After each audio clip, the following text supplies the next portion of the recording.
Good afternoon, and welcome to the Recycled Art Studio, the newest studio available in our classroom. In this studio, you can create three-dimensional sculptures using cardboard, paper, and other donated materials that can be easily cut or glued to create a sculpture. When working in this studio, be aware of all the materials that are available to you as well as resources so that you can do some self-guided sculptures in the classroom space. Here are two posters with different strategies for cutting, folding, and connecting or attaching cardboard pieces to a sculpture. Refer to this often if you're looking for a secure strategy for putting together your three-dimensional sculpture. The best solution is often not masking tape. Masking tape may be quick, but over time the tape dries out and your sculpture becomes less sturdy. Using a glue bottle takes just a little bit longer during class time, but once the glue is dry, you'll find that your sculpture is sturdier for a longer period of time. On the counter is the rack of scissors that you may use to cut up cardboard. And then in the rolling cart, the top shelf is divided into sections. This is where materials need to be returned at cleanup time. Successful setup and cleanup in this studio will lead to the addition of more materials below the cart of other donated recycled items.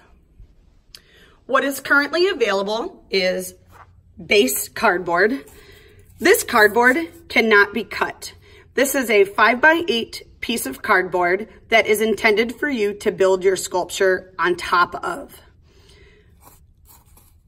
Everything you create in this center is created in miniature due to limited storage space here in our classroom studio. So please use only one cardboard base to create your sculpture and remind yourself that everything you're doing is in miniature. Next to the cardboard bases are the cardboard pieces that you can cut up. There are different sizes in here, mostly cut into squares or rectangles.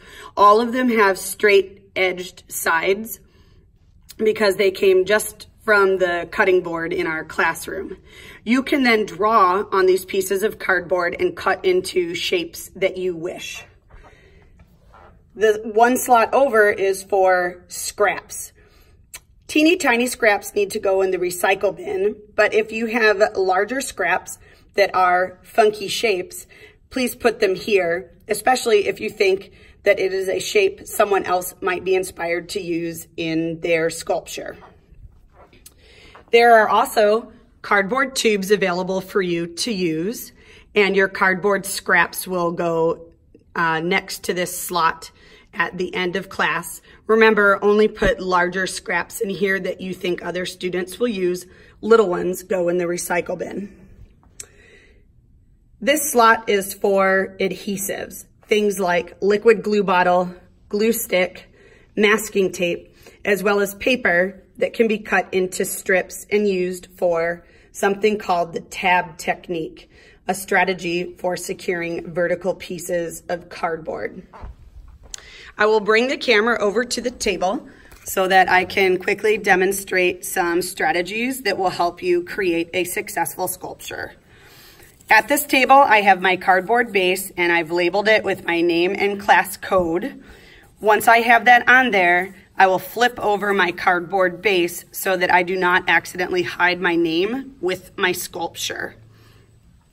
When I decide to cut cardboard, I need to draw the shape I wish to create, and then I will feed the cardboard into the back part of the scissors where there is greater force to cut the cardboard. Cardboard is much thicker, so I need to hold the cardboard tightly in one hand while cutting with my other hand. When I get to the edge of my shape, it's best to back out my scissors rather than trying to turn them inside my thick cardboard where I may end up with a twisted or jagged edge that I did not want. It's best if I simply rotate the cardboard and now cut from a different direction until I meet that corner. And then my cardboard piece should simply fall out. If I would like to create corners, another easy cutting strategy is to do something called an X brace, because the final step is to connect it like a letter X. To do this attachment, you would take two same size pieces of cardboard and cut them like Lego pants. In other words, you cut up the middle and stop in the center. Do not cut all the way through. I can then interlock my Lego pant slits so that I have what's called an X brace. This is a great strategy if I'm building something architectural, like a building or a house, and I want something that has 4 corners. It's also a good foundation for me to connect more cardboard using more slits and X braces to attach other pieces. I might decide that I want to build something that requires my cardboard to be vertical. To hold up vertical cardboard, I need to use the construction paper in the Recycled Art Studio that I have already cut into small rectangles and then folded in half so that they look like crocodile mouths.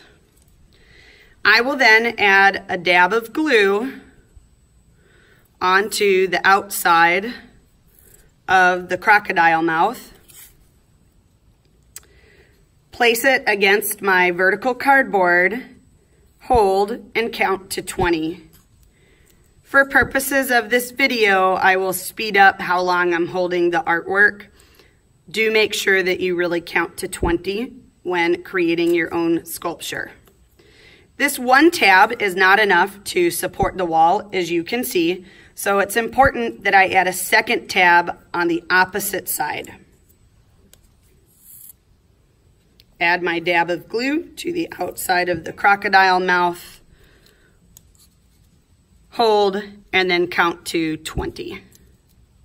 Because this is a larger piece of cardboard, it would be a good idea to add additional tabs on the other side of the cardboard so that the wall is supported on both the left and right side, as well as the front and the back. This technique may take just a little bit longer than masking tape, but it is much sturdier once the glue dries. The last technique that I'll show you today is cutting up a cardboard tube. Your first instinct might be to add glue along this thin rim, but that's not enough surface area to securely attach it to your base. A better strategy is called the flange. This is where you will cut little slits into the edge of one side of your cardboard tube, fold those slits backwards, add a dot of glue to every slit. This is how you have increased surface area, and when the glue dries, your cardboard tube will be securely attached to your base. So I will flip it, stick it, count to 20. Thanks so much for watching today's video. I hope you enjoy exploring the Recycled Art Studio.